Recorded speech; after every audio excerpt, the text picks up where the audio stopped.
कराची में रेंजर्स के इख्तियारात में तोसी का मामला लटका हुआ है। पीपल्स पार्टी की आला क़यादत आज दुबई में इस इशू पर गौर करेगी। पीपल्स पार्टी का मामला लटका, कराची में रेंजर्स के इख्तियारात में तोसी का मामला लटका है। इस सारी सूरत हाल पर बात करते हैं तज्जियाकार अकरम सहगल साहब से। अकरम सहगल साहब, रेंजर्स के इख्तियारात में तोसी अभी तक नहीं हुई है, क्या ऐसा लग रहा है सूबाई हुकूमत और रेंजर्स आमने सामने है, होने क्या जा रहा है? देखिए, सबसे पहले ये तो बहुत बड़ा मजाक है। हर वक्त रेंजर्स की बारी आती है 90 दिन के बाद, तो ये जो हुकूमत है ये कोशिश करती है लोकल कि उसको उसकी पॉलिटिक्स उस पर खेले। एक एपेक्स कमेटी की मीटिंग हुई थी, आपको पता है, जब उवैस शाह साहब को अबडक्ट किया था और अमजद साबरी को मार दिया था, तो यहाँ पर कत्ल किया गया। तो यहाँ पर एपेक्स कमेटी में उससे बड़ा क्लियरली फैसला किया गया था कि एक साथ के लिए तोसी होगी रेंजर्स की दफे। तो ये तो सिंपल बात है। अगर ये गवर्नमेंट जो है, सेंट्रल गवर्नमेंट, ये क्रिमिनल्स को प्रोटेक्ट करती है। असद खरल कौन है? असद खरल क्लियरली एक क्रिमिनल था, जिसको आपका जो आदमी जिसको सबसे ज्यादा रिस्पॉन्सिबल है आपको कंट्रोल करना, होम मिनिस्टर सियाल साहब, वो उसको प्रोटेक्शन दे रहे थे।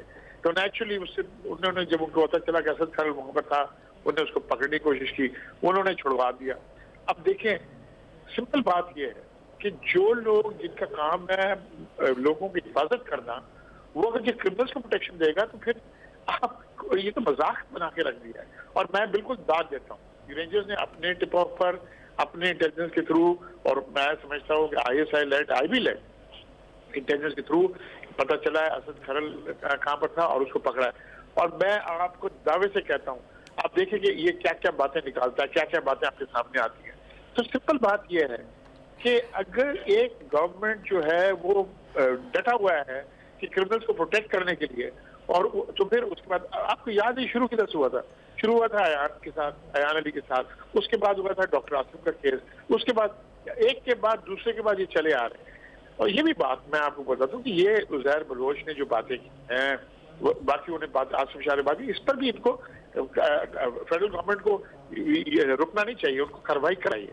जो लोग मुलव्विस हैं इसके अंदर, क्रिमिनल एक्टिविटी के अंदर, उसको छोड़ना नहीं चाहिए, क्योंकि फिर आप दूसरों को लीड देते हैं और फिर क्या करते हैं, वो आप कॉन्स्टिट्यूशन का नाम ले आते हैं, डेमोक्रेसी का नाम ले आते हैं, और फिर उसकी कवर के नीचे चोर, उचक्के, डाकू, मर्डरर, रेपिस्ट, जो मर्जी टारगेट किलर वो काम करते हैं।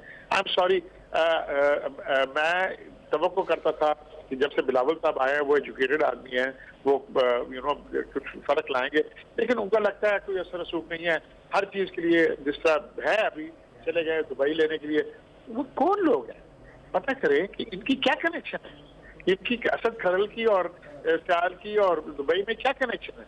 अगर दुबई से आता है कि इनको प्रोटेक्ट करें, तो फिर तो बड़ा बात क्लियर हो जाता है। तो ये भी एक मौका है, और मैं समझता हूँ पीपल्स पार्टी गवर्नमेंट को देखना चाहिए कि ऐसा ना हो कि एक दिन फेडरल गवर्नमेंट डिसाइड करे कि आपकी इजाजत, फेडरल गवर्नमेंट को पूरा अख्तियार है, जरूरत नहीं है। जब उनके अंदर जैसे जो आप फाटा में कर रहे हैं, जो नॉर्थ वजिस्तान में कर रहे हैं, साउथ वजिस्तान में कर रहे हैं, स्वात में कर रहे हैं, तो क्या आपने कोई लोकल KPK की आपने या किसी की वो ले ली थी, परमिशन ले ली थी?